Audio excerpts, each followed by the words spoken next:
We are eating very good, boys. We are eating very good.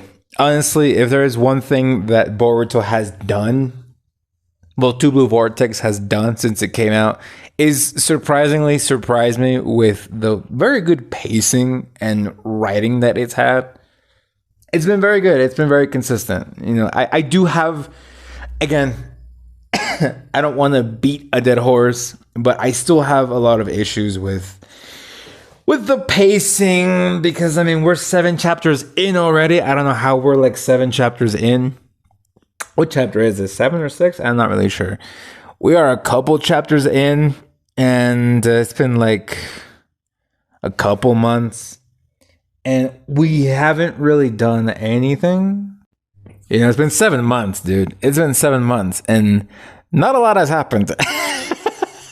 Not a lot has happened. Not a lot at all, actually. Nothing. Nada. Nothing has happened so far. Obviously, shit has happened. We've seen things happen. But honestly, and I insist, bro, if this were like a weekly manga, this is something that we could have gotten, in like a month or two. I don't really think it requires that much time. But anyway, who am I to say anything? You know what I mean? So, Boruto 2 Blue Vortex Chapter 7. We have a one-sided fight between Boruto and Mitsuki, as well as a love confession from Boruto towards Mitsuki. Like, we got everything in Boruto. We got love, we got action, pretty good writing. And I'm honestly, like I said, pretty impressed with the quality of writing we've gotten in Boruto 2 Blue Vortex. Like I said, I still insist that Boruto does have some pretty major pacing issues, and it's focused on like 3 or 5 characters.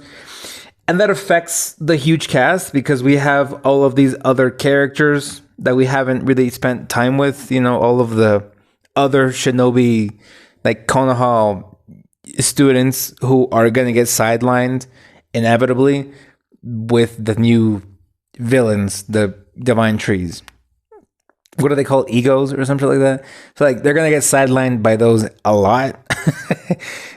And I expect Mitsuki and Sarada to get sidelined very hard. So yeah, Boruto does have some pacing issues, but other than that, it's all good. We Gucci, we good. So, again, Boruto has been going through some changes in Two Blue Vortex that I'm really down with. I'm really down with them. I think what really helps the manga a lot, and many manga nowadays, is the technological era we live in. Now with social media and everything, we can quote unquote give feedback to mangaka, mostly through public outrage for their chapters. And thanks to that, manga chapters, and thanks to the fact that manga chapters are put out weekly, monthly, it's really easy for authors to know what the general reader is thinking and maybe change some things or maybe get some ideas or know what are some conflicts that some readers are having so that in the next chapters they can kind of like explain it, or if there's like a theory that some readers have, they can confirm it later on. I remember with JJK, there was a ton of like speculation about whether or not Itadori was going to have like a curse technique similar to like Mahito, and it turns out that he does. There was like the whole thing about like with that very confusing panel between Kukusabe and Boruto and Itadori, whether they changed bodies or not turned out to be real. So like there's that. With mangaka nowadays, they can kind of see what's going on. And I think this is very true for Boruto. And I've seen it with this chapter. I find really interesting, again, that Kishimoto is really taking notes from the mistakes in Naruto and his other manga that got canceled. And I really think he's taking time to write Boruto. It seems like that the criticisms that may arise from previous chapters are solved in the next ones. I remember when Omnipotence first came up, people were like, but what about the records and stuff? It kind of like a situation of Spider-Man No Way Home where it was like, I want people to forget Peter Parker. Yeah, brother, but what about your social security?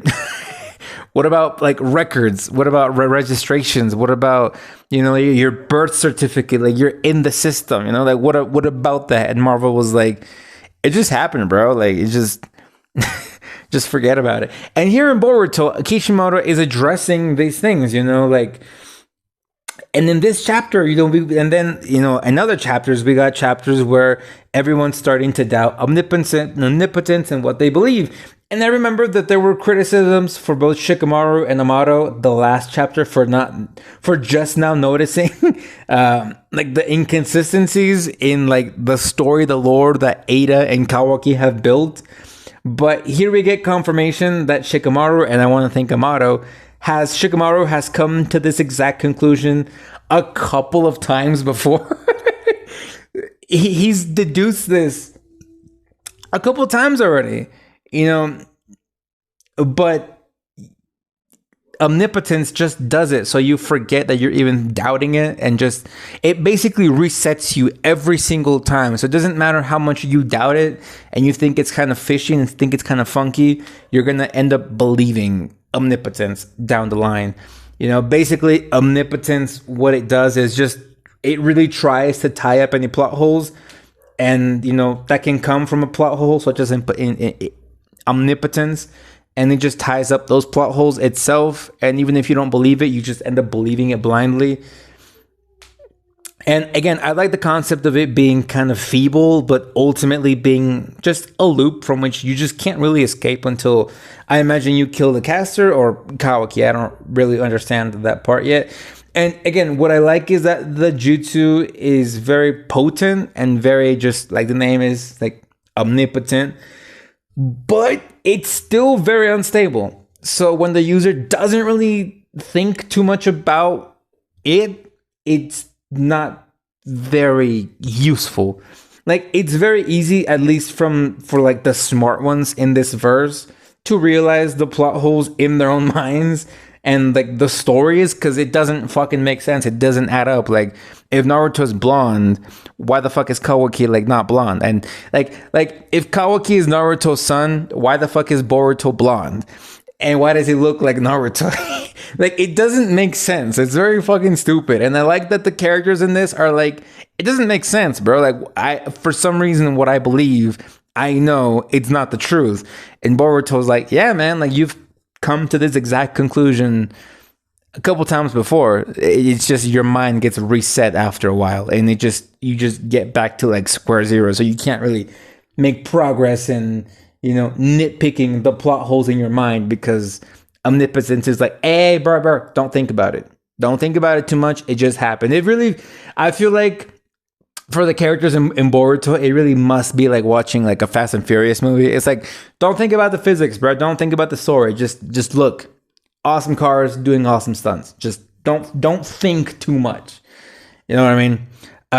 And again, I like seeing a flimsy power have such a hard drawback, but a really good hold on those affected. Because if Ada had actually planned things out, it could have been better. But she didn't plan it out. She just kind of like did it out of frustration, and it just came out like a very feeble, not so constructed version of omnipotence.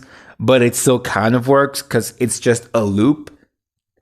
It's very interesting, And over here, we also had a small fight between Boruto and Kawaki. I cannot believe we got a whole ass chapter of just like a fight.